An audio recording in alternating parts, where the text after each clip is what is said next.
What's up, YouTube? It's Jukebox Josh back with another Jukebox Show album review.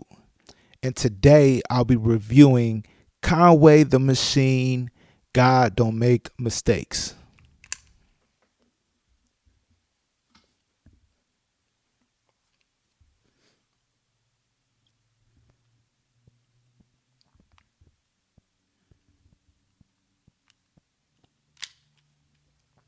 Oh yeah. Oh yeah. Oh yeah. Oh yeah. This album was released on February 25th, 2022 by Shady Records. And I know that Conway the Machine has an affiliation with Griselda.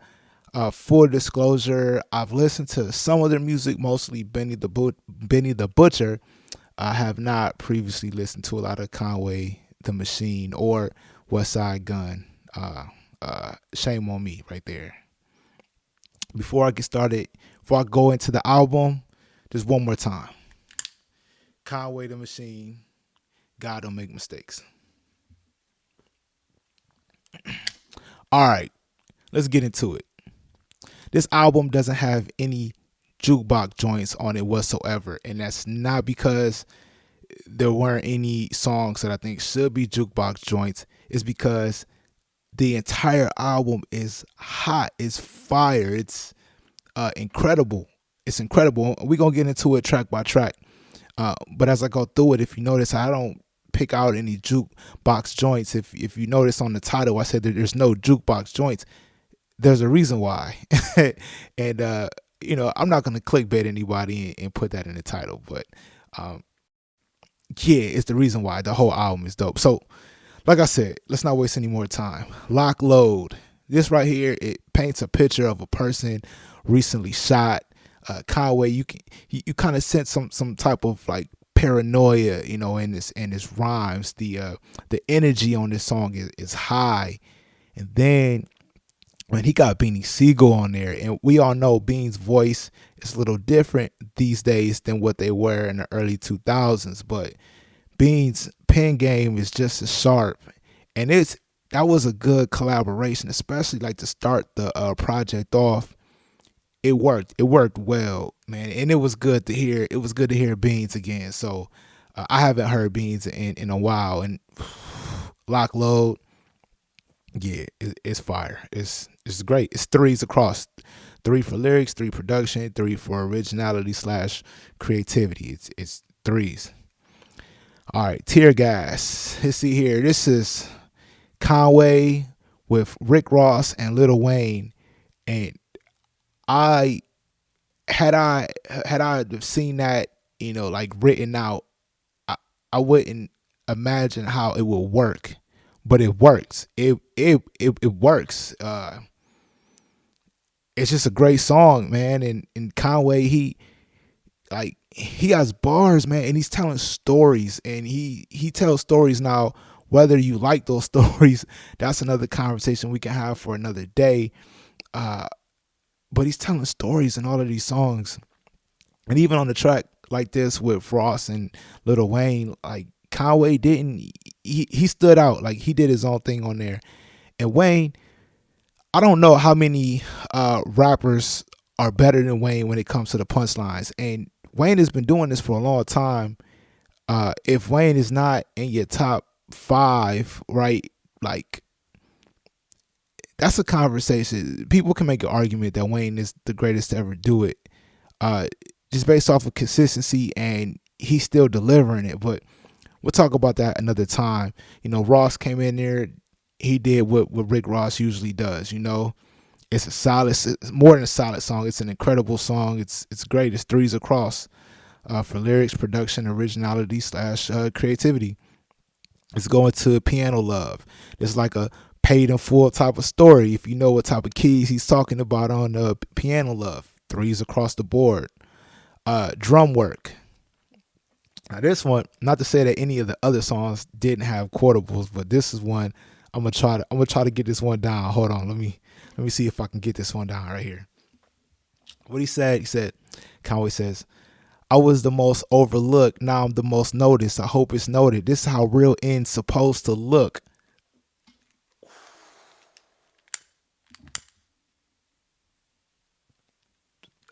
I was like, oh. All right. Threes across the board. Drum work. Again. And there's quotables in the other songs too, but yay. All right. Moving on. Wild Chapters. All right, here we go. If there is a song on the album where Conway is probably not the star, it's this song right here. And let me explain why. The beat, Hit Boy does the beat, and the beat like stands out before you can hear Conway rapping. And I think that's the only reason why I say that Hit Boy kind of stole the show, because it was almost like he's Chris Paul, right, playing for Lob City, and he's throwing the ball up, and Blake Griffin catches it and dunks it. Then he goes back down the court and he throws it up for DeAndre Jordan. That's how Hit Boy does on this song with Conway the Machine. And then T.I. is on the song. And let me tell you, I don't know however y'all feel about T.I.'s, rapping, if you're checking for his music, or if you are, if you're not. T.I. killed it on this song, man. It worked. Like, this song is fire. Fire. All right. Threes across the board. Moving on. Guilty. Let's see here. This song is threes across, like I said. He's rapping about, being in the hospital after being shot, the impact of being shot. But he does not sound like he's glorifying it, though. It almost sounds like this song is therapeutic after a traumatic experience. He's not glorifying it. But it's very, the lyrics are very descriptive. He got bars. All right, where else am I here? Here we go. John Woo Flick. This is a Benny the Butcher, Westside Gun collaboration. You already know what happens when they all get together. It's a posse cut. They doing what they do. Threes across the board. All right, here we go. Stressed. Now, if I was to say I had a favorite song, which I can't say that I do, but if I did, it would be this song. And this song, the first verse, he's kind of rapping about getting on, right? And, people coming to him with their hand out.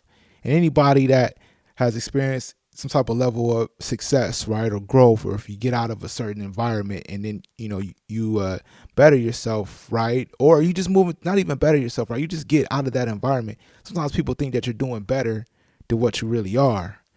And, and he's just saying, he's just rapping about, does anybody care that I'm stressed? And then on the second and third verse, he gets personal. He gets deep. But but the bars are not falling off, though. Oh man, what notes did I put in here? Let me see here. Yeah, no, he just talks about just going through like some of the stuff that he's going through, things that he's gone through. He gets real personal. Bars. All right, here we go. So much more. Man, here go another quotable right here. Hold on. I'm gonna mess this one up. But he says something along the lines of, he says this, but he raps it much better. He says, I never DM'd a rapper my cover or asked him to throw it on his page as I was too focused on staying focused. I think that's a bogus way to try to get noticed. When people organically F with your music, then that's a bonus.